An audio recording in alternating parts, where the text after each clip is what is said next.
Welcome. What I want to do today is have a quick chat about invoice factoring and how we incorporate that into our cash flow forecast. The main challenge is to budget for the asset account or liability account that you use to manage what you owe the factoring company. Now, in my example here, we're going to assume that the factoring company will advance us 90% of each month's invoices. Our customers always pay the factoring company the following month. First thing we want is some metrics.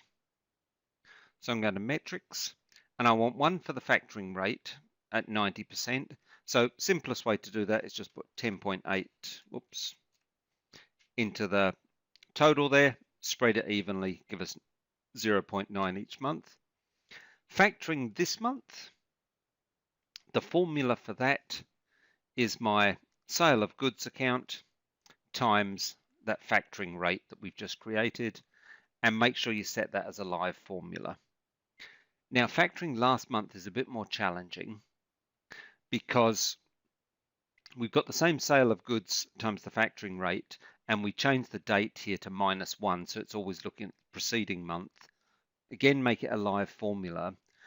But because at the beginning of our forecast period, we want to look at actuals for the previous month, budgets for future months, I've had to create this data source, another budget called actuals year to date plus budget. And I'll show you in a moment how I've calculated that.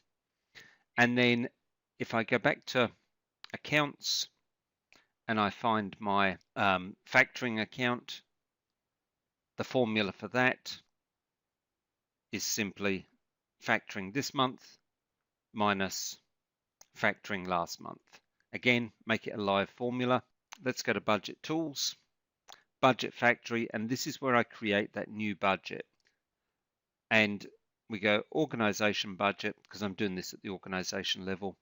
Base it on actuals for the current year, and you can create a new budget here if you haven't got one. I've already got one here, and select the same month here. It'll warn you you've only got actuals up until whatever month you're doing, but it will use the budget for the rest of the year. And you want to run this process just like this, step all the way through it, save the budget, and do that each month. That will update that with the actuals, and your formula will then work. Now, on the reporting side, I use an account tree, and I've created a header called sales receipts, and I've set that as summary only. I've got my sale of goods account in there, and I put my factoring account in there as well. So that gets combined with that. And then in my cash flow forecast chart, I now get just that one line for sales receipts, which combines what I'm getting directly, the 10%, plus the factored amount. Thanks very much.